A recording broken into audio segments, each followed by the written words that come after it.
এদিকে ভারতে মাস্কি পক্সের ভয়াবহ ভ্যারিয়েন্ট ক্লেড 1B শনাক্ত হয়।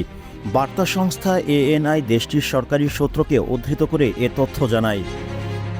সোমবার 23 সেপ্টেম্বর ভারতীয় সংবাদ মাধ্যম প্রতিদিনের এক প্রতিবেদনে এ তথ্য নিশ্চিত করা হয়।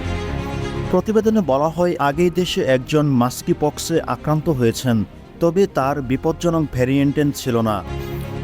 কিন্তু এবার মাস্কি পক্সের নতুন উপকরণ ক্লেড 1B এর সংক্রমণ শনাক্ত হয়। সংবাদ সংস্থা এএনআই জানায়, কেরালার মল্লমপুরে এক যুবকের শরীরে মাস্কি পক্সের ক্লেড 1B সংক্রমণ ধরা পড়ে। 38 বছরের ওই যুবক সদ্য সংযুক্ত আরব আমিরাত থেকে ফিরেছেন। এসেই অসুস্থ হয়ে পড়েন তিনি। টিম টিআরসি হৃদয়ে ধারণ করে বাংলাদেশ। দ্য রিয়েল কনসালটেশন, স্বচ্ছ ভ্যাট আইনে দক্ষ ন্যায্য ভ্যাট প্রদানে।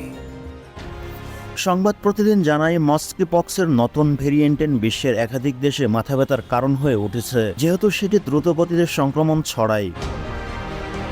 আফ্রিকায় এভাবে ছড়ানোর পর গত আগস্ট মাসে এমপক্স নিয়ে গোটা বিশ্বে সতর্কতা জারি করে বিশ্ব স্বাস্থ্য সংস্থা। 2022 সালের পর এ নিয়ে দ্বিতীয়বার মাস্কি পক্স নিয়ে সতর্কতা জারি করল বিশ্ব স্বাস্থ্য সংস্থা।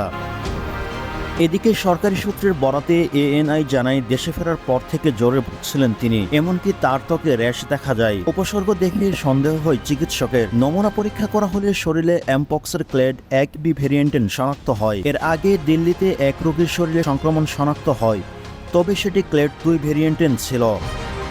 আফ্রিকার একটি দেশ থেকে সদ্য ফেরা ওই ব্যক্তির একাধিক উপসর্গ থাকায় সন্দেহভাজন ওই রোগীর নমুনা পরীক্ষার জন্য পাঠানো হয়েছিল। রিপোর্টে ভাইরাসে আক্রান্ত শনাক্ত হন তিনি।